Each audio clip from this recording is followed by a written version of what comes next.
오늘처럼 북한이 대남용 탄도미사일 8발을 한꺼번에 쏜 건 처음 있는 일입니다. 국가안보전략연구원장을 역임한 남성욱 고려대 교수와 얘기 나눠보겠습니다. 교수님 안녕하세요. 네, 안녕하십니까. 오전에 속보가 전해졌을 때 한 발, 두 발이 아니라 8발이라고 해서 깜짝 놀랐거든요. 북한의 의도 간략하게 분석을 해주시죠. 일단은 지난 한미연합훈련이 결정적인 계기가 된 것으로 보입니다.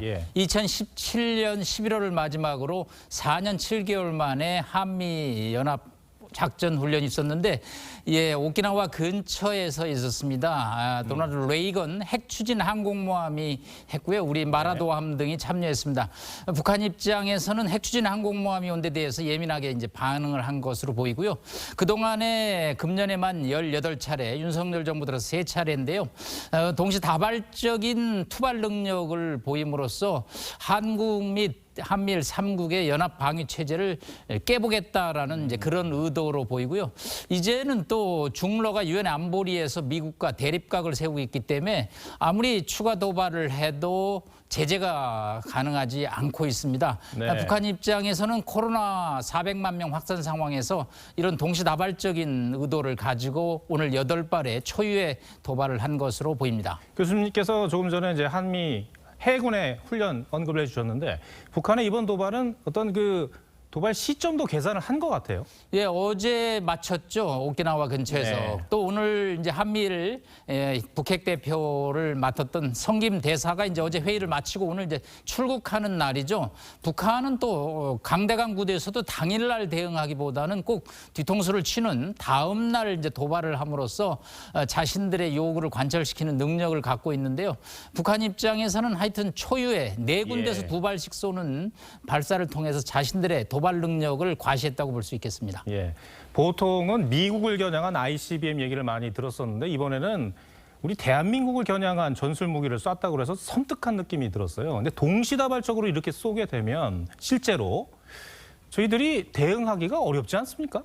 네, 한국은 북한의 미사일을 막기 위해서는 이제 삼축 체제, 한국형 미사일 방어 체제를 통해서 북한의 도발을 응징하고 이제 공중에서 요격해서 깨부시는 전략을 갖고 있습니다. 근데 오늘 순안 및 함흥 등 4군데에서 이걸 쏘았을 때 과연 우리 삼축 체제를 가지고 북한의 미사일을 막을 수 있느냐에 관해서는 오늘 가상현실상으로 볼 때는 조금 어려움이 있을 것으로 예상이 되기 때문에 오늘 윤석열 대통령 도 확장 억제와 미사일 대응 능력을 키우라는 지시를 한 것은 이러한 측면을 감안한 것으로 보입니다. 7차 핵실험 얘기가 꽤 오래전부터 나오고 있습니다. 언제 해도 이상하지 않다는 그런 얘기들도 나오는데 그런데 북한은 어떤 도발의 단계적 로드맵 같은 걸 갖고 있나요?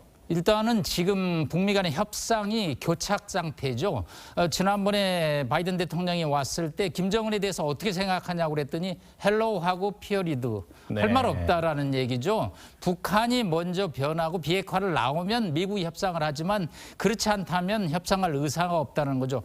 북한 입장에서는 트럼프 전 대통령과 달리 자신들에게 관심을 보이지 않는 이 바이든 대통령을 협상장으로 끌어내는 이제 그런 전략을 하기 위해서는 군사 도발을 단계적으로 준비하고 있는데 사실 7차 핵실험의 지금 D-Day 결정은 김정은의 판단에 달려 있습니다. 다만 핵실험을 1년에 많이 해봐야 2017년에 2차례거든요. 핵실험을 한다면 그러면 그 다음 카드는 뭐냐가 평양에 고민이 담겨 있는 거죠. 그렇기 때문에 비용이 적게 드는 오늘 SRBM 단건 미사일은 한 개 한 100만 달러 정도 됩니다. 그러니까 일단 이 남측을 향한 단거리 미사일의 동시다발 능력을 보여줌으로써 자신들의 요구, 즉 대북 제재 해제 등을 미국에게 지금 요구를 하고 있습니다만은 이게 이제 우리의 남측으로 사정거리가 들어오기 때문에 우리로서는 심각한 위협이 될 수밖에 없습니다. 임기 초반에 윤석열 대통령의 어깨가 더 무거워졌는데 현재로서는 미국과의 공조를 지속적으로 강화하는 것 이것이 최선이겠습니까? 예, 일단은 한미일 공조를 통해서 북한의 군사력을 억제하는 데 초점을 맞출 수밖에 없습니다. 네. 그러다 보면 일단 강대강 구도를 형성할 수밖에 없고요.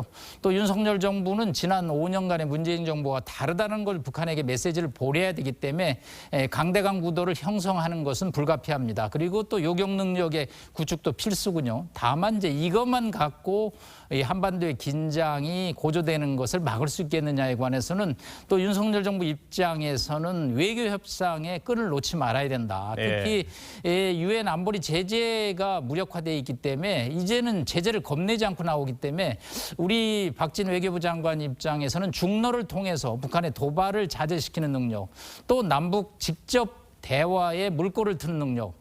지금 북한이 이 코로나 400만 명 시대인데 윤 대통령과 미국은 인도적 지원을 밝히고 있습니다. 그래서 서울이 뭔가 스마트한 대안을 만들어야 되는 시점을 맞고 있다고 볼 수 있겠습니다. 알겠습니다. 남 교수님 오늘 분석 잘 들었습니다. 고맙습니다. 감사합니다.